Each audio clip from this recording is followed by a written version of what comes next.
You are carrying ruins, the collapsed structures of old identities, failed promises, and inherited beliefs. You are trying to build a new life on top of rubble. It will never stand. It will never hold. You must do what you have feared most: reduce it all to zero. This is not about improvement. This is not about fixing what's broken. This is controlled demolition, followed by deliberate, precise, and total reconstruction from the bedrock up. We are not here to rearrange furniture in a burning house. We are here to let the house burn, clear the ground, and pour a new foundation that is unshakable. This audiobook is the blueprint for the calm, the strong, the disciplined, for the person you will become when you have the courage to be nothing first. The demolition begins now. Chapter 1. Burn the blueprint of your old self. You are carrying a corpse. You are dragging the ghost of who you used to be, who you hoped to be, who others told you to be. And you are trying to build a new life while hauling this dead weight. It will never work. That ghost is not your guide. It is your anchor. And today we cut the chain. Listen closely. Your primary obstacle is not a lack of talent or time or opportunity. Your primary obstacle is sentimentality, a soft, clinging attachment to an identity that has already failed you. You are a museum curator for a self that no longer exists, the former athlete clinging to glory days, the nice person who confuses kindness with having no spine, the perpetual victim whose entire story is a wound. You keep these identities in glass cases, polished with nostalgia. You visit them when you feel weak, and they give you nothing but the false comfort of a familiar grave. This ends now. Your past self is not a monument to be visited. It is scaffolding, temporary, functional, meant to be used during construction and then torn down. The builder who leaves the scaffolding up is a fool. He confuses the support structure for the building itself. You have done this with your mind. You have mistaken the temporary supports for your permanent architecture, and you wonder why you feel so unstable. Tear it down. We begin with a truth you must accept. Clinging to a failed identity guarantees future failure. That's the key.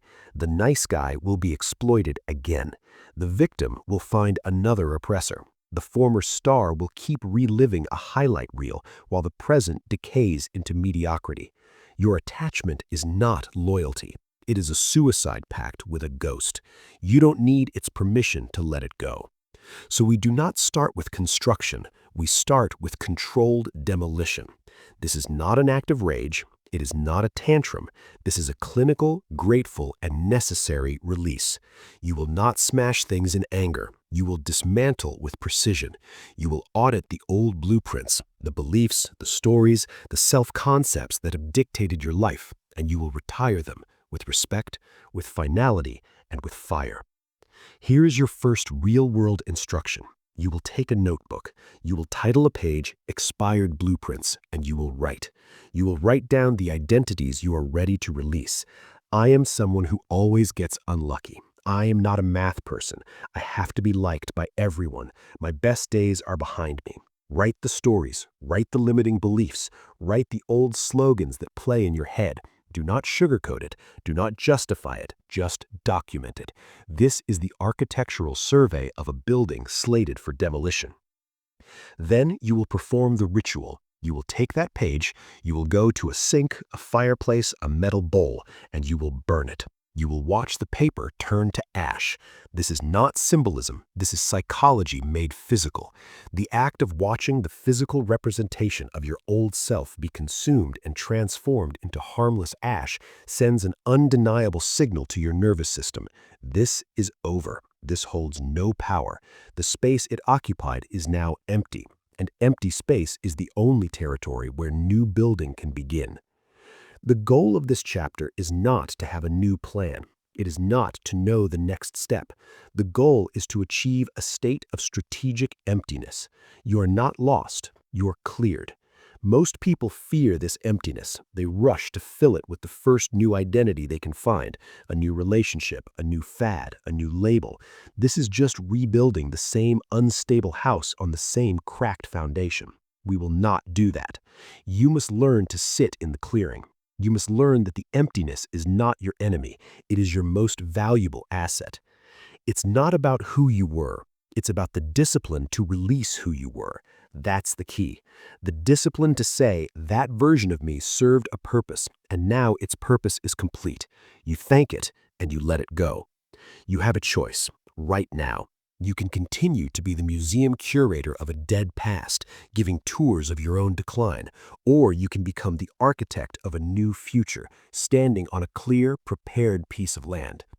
The repetitive command of this chapter, the phrase you will say when nostalgia whispers, when fear clings, is this: my past self is not a monument, it is scaffolding. Tear it down. Say it out loud. My past self is not a monument, it is scaffolding. Tear it down. Let it be the wrecking ball that swings through your sentimental mind. Every time you find yourself saying, I've always been this way, you say it. Scaffolding. Tear it down. Every time you use the past to excuse inaction in the present, you say it. Scaffolding. Tear it down. You are not destroying value. You are clearing space for it. A cluttered lot cannot hold a cathedral. Your mind, cluttered with the debris of old selves, cannot hold the person you need to become.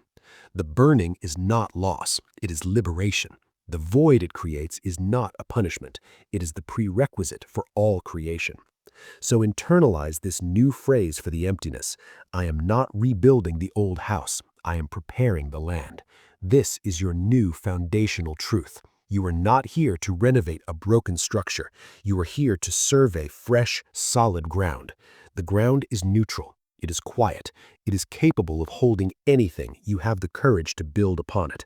But first, it must be cleared. Chapter 2. The Clearing. Your mind as an empty lot. The old scaffolding is gone. The air is clear of dust. Now you stand on an empty lot. Your mind, however, is still a busy street. We must quiet it. We must master the silence that is your primary building material. Before you can build anything of substance, you must master the emptiness. Your mind is not a blank page.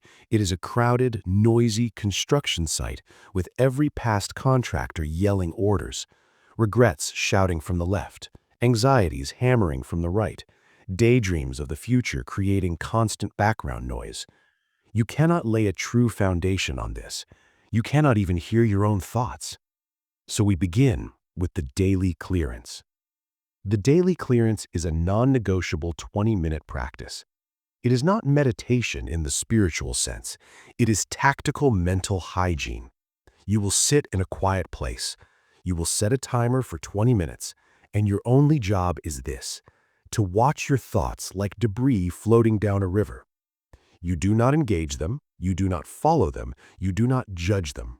You simply note, there is a thought about work, and you let it float by. There is a feeling of anxiety, and you let it pass. You are the foreman observing the site, not the laborer running after every piece of trash. This practice does two things. First, it creates psychological distance. You are not your thoughts. You are the awareness behind them. This distance is power. Second, it trains your mind to settle. The constant mental chatter is like stirring up silt in a pond. When you stop stirring, the silt settles and the water becomes clear. Your mind becomes clear. That clarity is your most valuable building material. You cannot build with muddy water. Alongside this, you must become a gardener of your mental lot. Weeds will grow. Negative automatic thoughts will sprout. The I can't weed, the what if they hate me weed, the it's too late weed. Your job is not to have a weed-free lot forever. That's impossible. Your job is to spot them early and uproot them before they take over. We use the notice, name, neglect protocol. When a thought weed sprouts, you first notice it. Ah, there's a thought. Then you name it. That's the insecurity weed, or that's the procrastination weed. You label it clinically without drama. Finally, you neglect it. You consciously choose not to water it with your attention. You do not argue with it. You do not fertilize it with a story. You simply turn your attention back to your breath, back to the silence, back to the cleared lot. You let the weed wither from neglect. This is how you reclaim territory in your own mind. Every time you notice, name, and neglect a weed, you are asserting sovereignty. You are posting a sign that says, "I decide what grows here." That's the key. You have a choice. You can let the weeds of old patterns choke your potential, or you can cultivate the clear, open space where something new can be built. The emptiness you are cultivating is not poverty. Repeat that. The emptiness is not poverty. It is potential. The silence is not absence. It is raw material. A crowded lot is useless. A clear lot is invaluable. The world fears emptiness because it mistakes it for nothingness. You will not make that mistake. You will recognize that in the silence, in the space, in the quiet mind, all possibilities exist. No decision has been made. No path has been closed. It is the pure state of could be. Most people are terrified of this. They rush to fill the silence with music, podcasts, conversation, noise, anything to avoid the confrontation with pure potential. Because pure potential means pure responsibility. If the lot is empty, you are the only one who can decide what to build. That is intimidating, and it is the only way to build something that is truly, authentically yours. So your new relationship with your mind begins today. For 20 minutes each day, you will sit in the clearing. You will practice being the observer, not the chaos. You will pull the thought weeds, and you will repeat the anchor phrase until it becomes your reality. This emptiness is not poverty. It is potential. This silence is not absence. It is raw material. This is the disciplined preparation of the builder. The lot is now cleared and level. The next step is to decide with absolute clarity what project you are actually here to build. Chapter 3. The First Truth. You are your only project. The lot is clear. The silence is established. Now you face the most important decision of the rebuild. What will you build? And here, almost everyone makes the same catastrophic error. They look outward. They decide to build a better career, a better relationship, a better body. They treat these external things as the project. This is backwards. It is doomed. A shaky core will destabilize any magnificent structure built upon it. The first and only truth of your reconstruction is this: you are the project. Everything else is environmental management. Your career, your relationships, your health, these are not the primary builds. They're the landscapes that surround the central structure. If the central structure, you, is weak, no amount of beautiful landscaping will prevent a collapse. You must become the still point. Then and only then does the world around you settle into a coherent, stable orbit. You have spent your life trying to fix the outside, hoping it would fix the inside. You think, if I just get that promotion, I'll feel confident. Or, if I just find the right partner, I'll feel whole. This is the architecture of desperation. It puts the cart before the horse. It makes your internal state a hostage to external conditions. That is the definition of fragility. Your confidence, your wholeness, your peace, these must be engineered from within as features of your core structure. Then the promotion or the partner becomes a welcome addition to an already solid life, not the shaky foundation of it. Therefore, you will write a project charter. This is a one-sentence declaration of intent that becomes the North Star for every decision that follows. It is not a goal, it is an identity. Write this down. I am the project. Everything else is environmental management. Say it aloud. I am the project. Everything else is environmental management. This sentence is your filter. From this moment forward, every investment of your time, your energy, your money, your focus must pass through this filter. You ask the question, does this serve the project? Does this action, this person, this habit serve the reconstruction of the core self? If the answer is not a clear yes, it is a distraction, it is noise, it is debris on your building site. This requires a shift to radical self-investment. You must allocate your best resources inward first, your prime time, your peak energy, your finest thinking. This is no longer for your boss, your friends, or your distractions. This is for the project. The first hour of your day is not for email. It is for the daily clearance, for study, for physical training that fortifies the structure. The first dollars you save are not for a nicer car. They are for skills, for therapy, for experiences that strengthen the core. This is not selfish. This is strategic. You cannot pour from an empty vessel. A fortified self is not a gift you keep to yourself.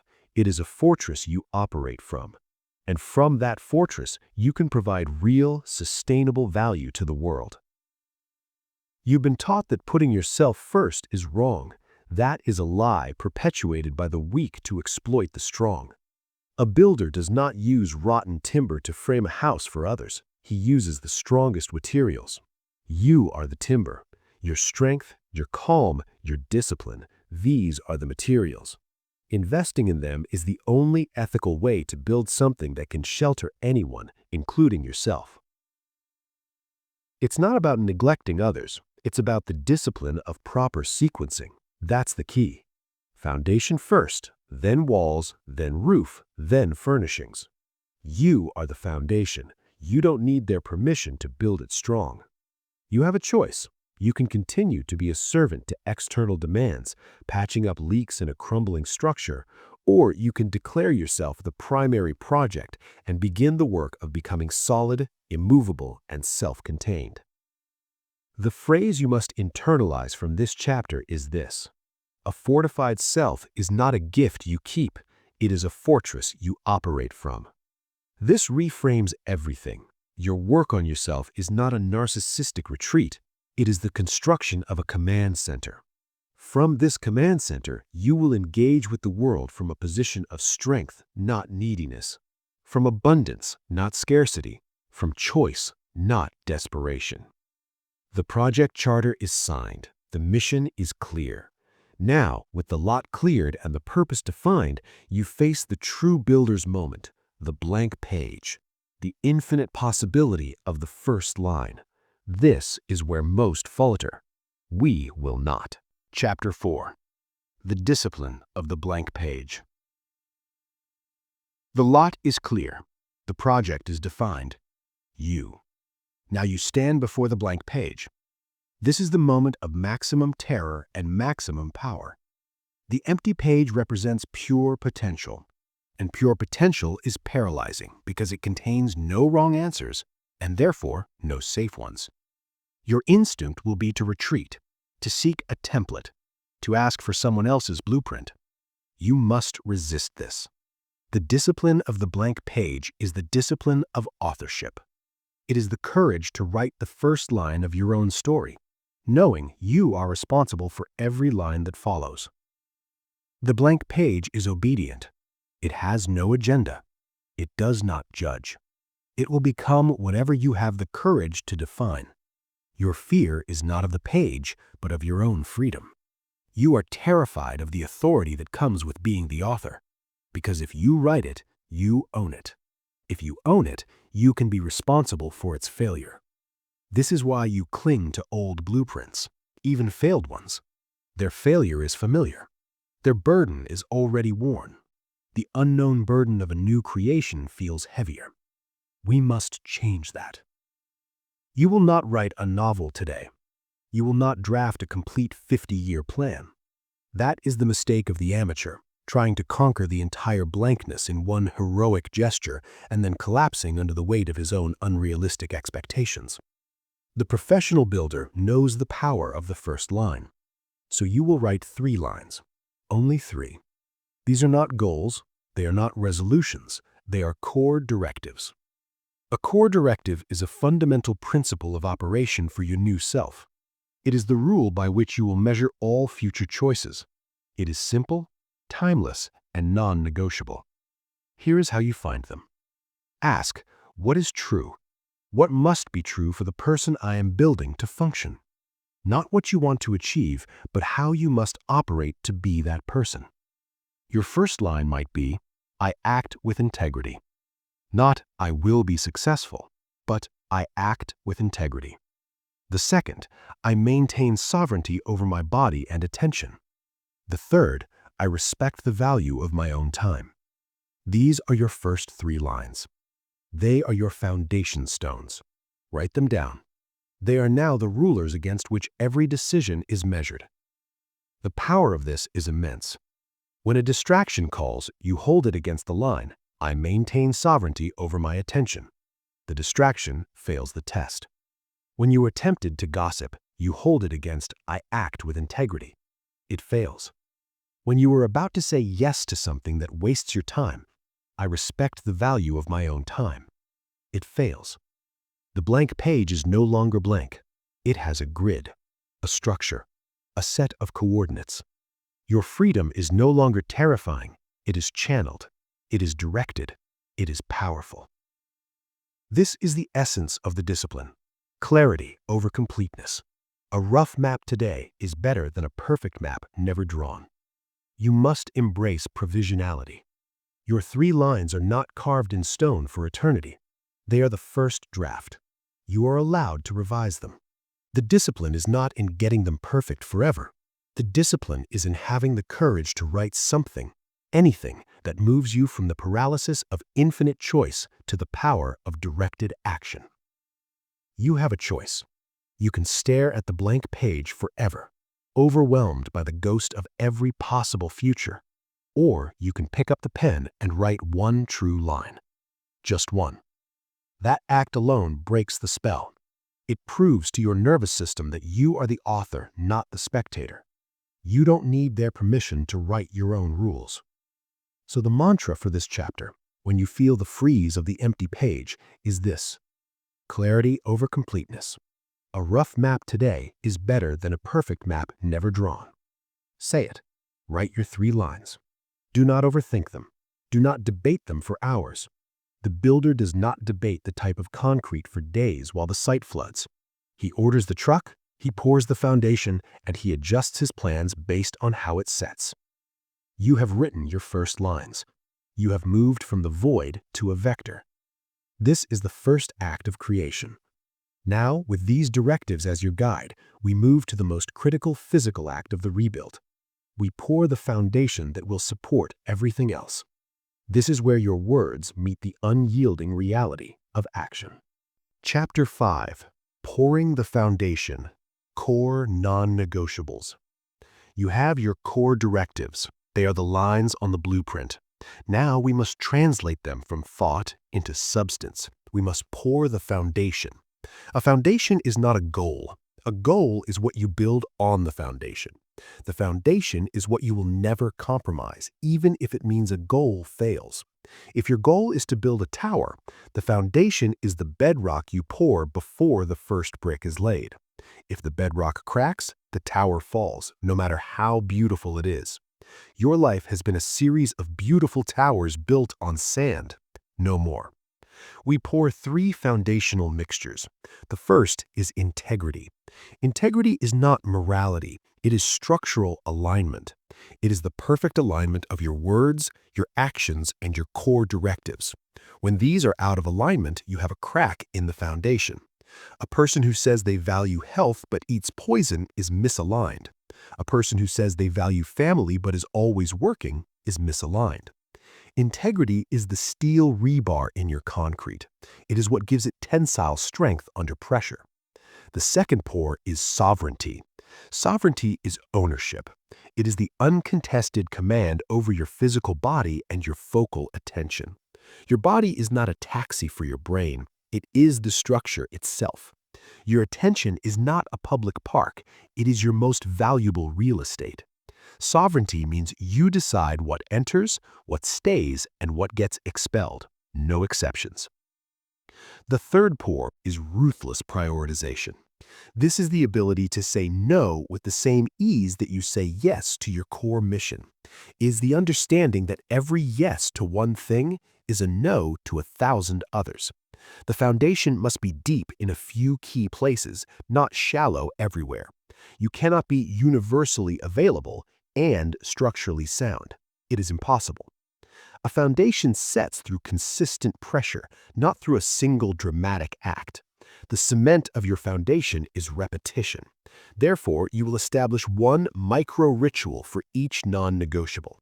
For integrity, you will keep one tiny promise to yourself every single day. Something trivial. I will make my bed. I will drink a glass of water first thing. You do it not for the bed or the water, but for the act of alignment. For sovereignty, you will perform a 5-minute morning mobility drill. You are not training for the Olympics. You are practicing the command of your physical vessel. For prioritization, you will every evening write down the one non-negotiable task for the next day and protect the first 2 hours for it. These rituals are not the goal. They are the process of curing the foundation. Day after day, this consistent pressure transforms the liquid potential of your directives into the solid reality of your character. That's the key. You are not trying to be a person of integrity. You are performing the daily acts that make it impossible for you to be anything else. A foundation is only proven under load. You must test it. Once a week, you will deliberately place a small weight on your foundation. For integrity, that might mean having a difficult but honest conversation you've been avoiding. For sovereignty, it might mean deleting a time-wasting app from your phone for a day. For prioritization, it might mean saying no to a request that is good but not essential. You place the weight and you observe. Does the foundation hold? Do you feel the strain, or does it stand firm? This testing is not about success or failure. It is about gathering data on your own strength. Your foundation isn't what you say, it's what you prove under pressure. It's not about being perfect. It's about the discipline of consistent proof. You have a choice. You can have a foundation of convenient sand, which is easy to pour but collapses at the first storm, or you can have a foundation of mixed concrete and steel, which is difficult to pour but holds fast for a lifetime. The pour begins with your next decision, your next kept promise, your next defended boundary. With the foundation curing, we cannot yet build the visible structure. First, we must erect the invisible skeleton that will give it shape and allow it to bear unimaginable weight. We must build the load-bearing frame of principles. Chapter 6. The Skeleton. Building your principles before your habits. The foundation is poured and curing. Now we erect the skeleton. This is the most common error in self-reconstruction. People try to hang habits on thin air. They attempt to install "wake up early" or "go to the gym" on a structure that has no load-bearing frame. The habit collapses because there is nothing to support it. The skeleton is your principles. Principles are the steel I-beams of your character. Habits are the drywall you hang on them. You must erect the steel frame first. A principle is a deep, fundamental truth that serves as the foundation for behavior. It is not a preference. It is not a mood. It is a law you have chosen to live by.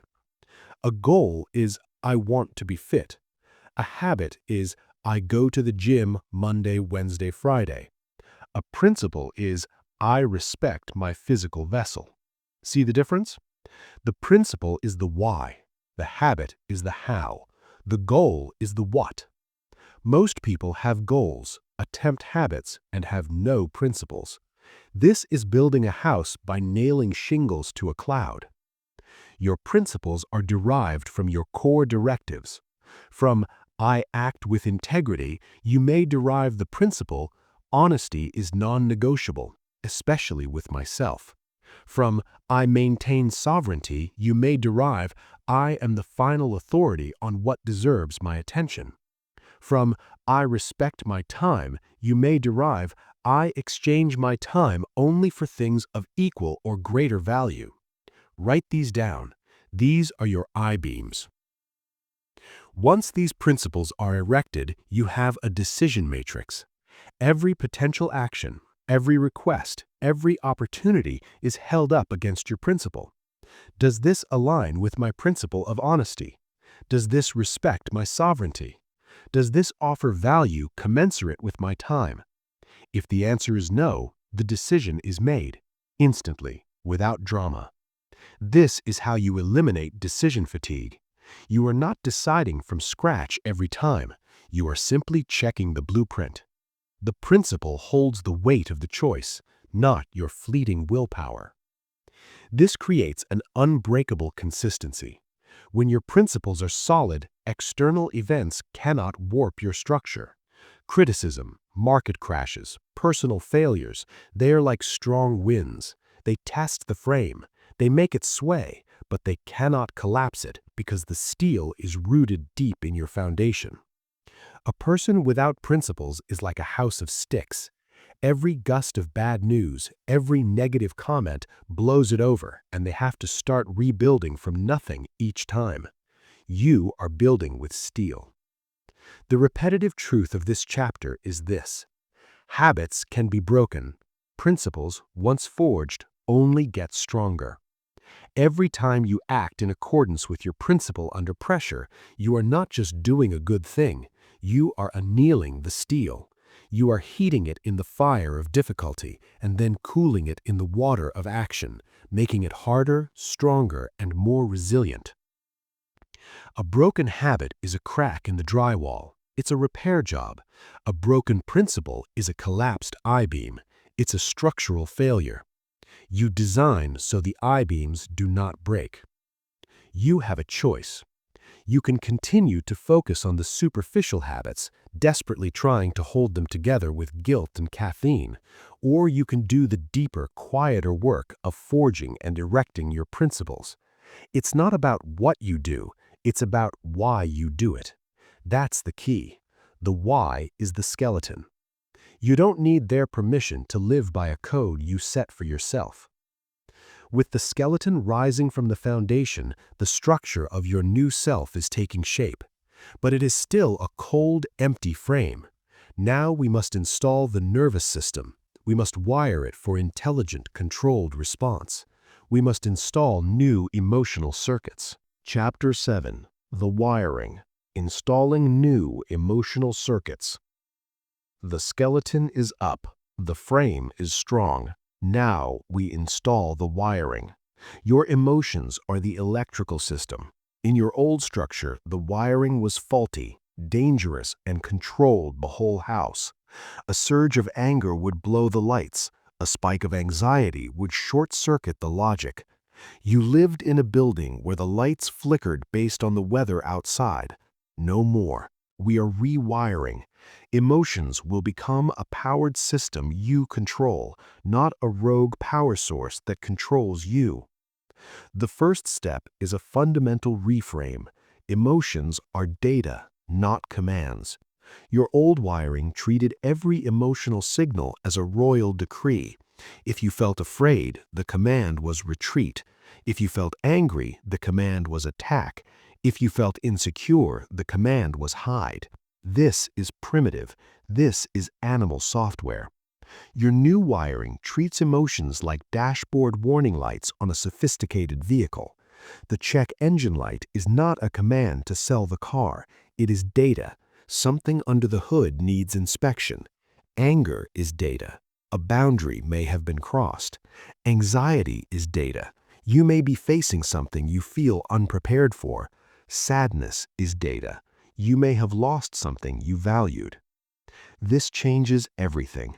You are no longer a slave to the signal. You are the mechanic interpreting it. This creates a critical gap between feeling and action. In that gap lies your power. To enforce this gap, we use the circuit breaker drill. When a strong, unproductive emotion surges, a flash of rage, a wave of panic, you activate the drill. It has 3 steps. Step 1, pause. You do this physically. You snap your fingers. You take a sharp, deep breath. You create a physical interruption to break the automatic neural pathway. Step 2, identify the data. You ask calmly, what is this emotion signaling? Not why am I so angry, but what data is this anger providing? Step 3. Choose the response. Now, with the data in mind, you decide on the action that serves your project, not the emotion. The rage about a disrespectful comment might datify into "my boundary was crossed," and the chosen response might be a calm, firm restatement of that boundary, not a shouting match. You are not repressing the emotion, you are redirecting its energy. You are taking the raw electrical surge and channeling it through a new constructed circuit toward a productive end. Anxiety's energy can be channeled into preparation. Frustration's energy can be channeled into problem solving. This is alchemy. You will not feel your way into this new wiring. You will act your way into new feelings. That's the key. The old lie is fake it till you feel it. The truth is do it until it's wired. By consistently performing the circuit breaker drill, by pausing, identifying, and choosing, you are not following a feeling, you are building the track the feeling will follow. You are soldering a new neural pathway through repetition. At first, it will feel forced, then it will become conscious. Finally, it will become automatic. The emotion will arise and the new circuit will engage without you having to think. That is the state of emotional discipline. The command to sear into your mind is this: do not follow the feeling, build the track the feeling will follow. When the old surge hits, you don't fight the current, you simply switch the rails. You guide it to a new destination. You have a choice. You can be a puppet jerked around by every biochemical surge in your body, or you can be the electrician who installs the system, owns the mains, and decides where the power goes. With the wiring now under your command, the internal systems of your structure are complete. But a building is not just its internal systems. It must have defined borders. It must have protection from the outside world. It is time to raise the walls. Chapter 8. The Walls, Boundaries as Architecture. The internal systems are wired. The structure is strong and intelligent. Now we must define where it ends and the world begins. We build the walls. Most people misunderstand walls. They think walls are hostile. They think boundaries are mean. This is the logic of the intruder, not the architect. Walls are not hostile. They create the usable space within. A room without walls is not open concept, it is just part of a field. It offers no shelter, no privacy, no defined purpose. Your psychological walls, your boundaries, create the space where your new, calm, strong self can actually exist. Your boundaries are architectural features, they are structural. The most critical walls are often the silent ones. The first is the wall of time. This wall has a single heavily fortified gate. What gets access to your minutes and hours? Does a stranger's urgent email get a gate pass? Does a distracting app get a key? You build this wall through your schedule. You time block your priorities first. Those blocks are the interior rooms. Everything else exists outside the wall. It can send messages over the ramparts, but it does not get to wander the halls of your day unless you grant access. The second silent wall is the wall of attention. This is even more important. Your focal attention is the throne room of your mind. What gets an audience with the king? Does every notification get to run in and shout? Does every passing worry get to present a petition? You build this wall through filtration protocols. You turn off non-essential notifications. You designate times for processing inputs. You create a gatekeeper in your mind, often the question from your principles: does this deserve my attention right now? A boundary stated without emotion and enforced without apology becomes law. The drama around boundaries comes from weak construction and emotional enforcement. You announce a boundary while you're angry, so it sounds like an attack. You enforce it with guilt, so it feels like punishment. This is amateur hour. The professional builds the wall when the weather is calm. The placement is logical, not emotional. The enforcement is calm, consistent, and mechanical. I don't check email after 7 p.m. That's not a sentiment, it's a structural rule of the building. When someone asks why, you don't need to justify the foundation. You simply say, that's the system. The system needs no apology. Enforcement is maintenance, not war.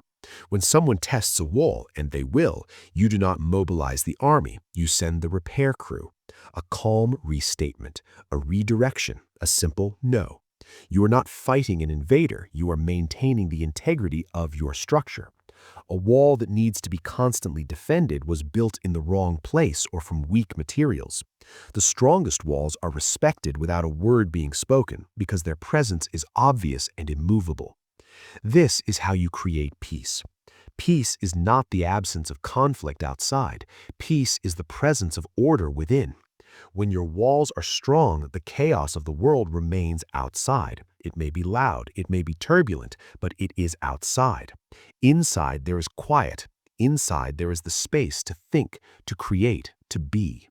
Your walls don't isolate you from the world. They define the you that interacts with the world. They allow you to engage from a position of choice, not from a position of being overrun. You have a choice. You can live in a porous, undefined space where every wind blows through, where every passerby can leave their trash, or you can build strong, elegant walls that create a sanctuary. It's not about keeping people out, it's about creating a space worth being in. That's the key. You don't need their permission to decide where your property line is. The structure is now enclosed. It is secure. The core is solid, the systems are smart, the borders are defined. The heavy construction is complete. Now we face the final subtle danger, the urge to clutter the beautiful empty space we have fought so hard to create. Chapter 9. The Furnishings. Adding back only what serves. The structure is complete. The foundation is solid, the skeleton is strong, the wiring is intelligent, the walls are secure. You stand in the middle of a vast, empty, quiet space. This is the moment of greatest peril, because your instinct, the instinct of the old you, will be to fill it, to haul in all the old junk, to clutter the clean lines with the comfortable chaos of the past. This is where most rebuilds fail. They clear the lot, build a magnificent structure, and then cram it full of the same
Chapter 10. The Inhabitants. Becoming the Calm in the Storm.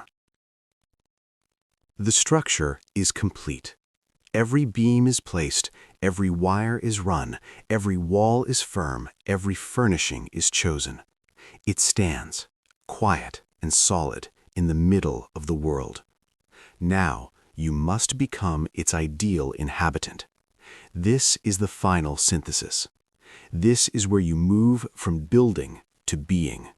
You are no longer the architect, the electrician, or the curator. You are the resident.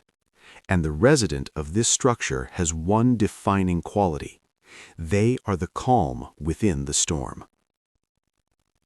The world is a weather system. It will always produce storms. Drama, urgency, pressure, loss, chaos. These are not anomalies. They are the climate. Your old self lived in a shack in this climate. Every storm was an emergency. Every gust threatened collapse. You lived in a state of permanent reactivity, battening down hatches, running for cover. No more. You have built a different kind of structure. You now live in an observatory built on bedrock. When the storm comes, you do not panic. You go to the large, thick window and you observe it. You note its power. You respect its force. But you are not in it. The wind howls, but it howls outside. The rain lashes, but it lashes outside. Inside, there is silence. Inside, there is dry ground. Inside, there is you. This is the state of calm authority. It is not the absence of feeling. It is the presence of perspective. You feel the tremors, but you know the foundation is rated for them. You see the lightning, but you know the wiring is grounded. A problem arises, a financial setback, a personal conflict, a professional failure. The old you would have been hijacked. The anxiety would have been the command. Now you feel the surge of data. You pause. You identify. This is data about a threat to security. You access your principles. I am resilient. I solve problems. You choose a response from within your strong walls. You act. The storm does not enter you. You engage it from a place of shelter. You are now the observer in your own command center. External events are screens on the wall showing data. Your emotions are internal gauges, providing metrics. You are not the screens. You are not the gauges. You are the calm intelligence in the chair, synthesizing the information and making choices. This is power. This is peace. They are the same thing. The work is never done. A strong structure requires maintenance. This is the final discipline, the weekly structural review. For 15 minutes each week, you will walk the perimeter of yourself. You will check the foundation. Did I keep my core promises? You will test the walls. Did I enforce my boundaries calmly? You will clean the furnishings. Did I allow any new clutter? This is not self-criticism. This is system maintenance. You are the skilled builder, now living in your own best work, and you are responsible for its upkeep. The closing mantra, the truth you must breathe in and out is this. You are not a finished building. You are a skilled builder, now living in your own best work. This means you are never static. You are never a completed product. You are a process, a living practice. The building is both your home and your ongoing creation.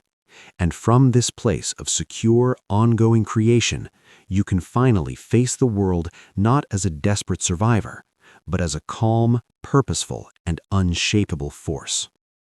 The blueprint is complete. You have burned the old plans, you have cleared the land, you have poured the foundation of non-negotiables, you have erected the steel skeleton of your principles, you have rewired your emotional circuits, you have built walls that define your space, you have furnished it with only what serves, and now you inhabit it. You are no longer a collection of reactions, you are a structure, calm, strong, disciplined. The storms will come, they always do, but now they will break against walls they cannot see. The wind will howl, but it will howl outside. Inside, there is silence. Inside, there is choice. Inside, there is you, rebuilt from nothing into something that cannot be easily broken. Your first act of maintenance begins now. In the next 24 hours, you will perform your clearing. 20 minutes of silent mental empty lot. Then you will write your 3 lines on the blank page. Do not overthink it. Do not debate it. Act. The builder does not hope for a better life. The builder takes the rubble and builds one. You have the blueprint. Now, build.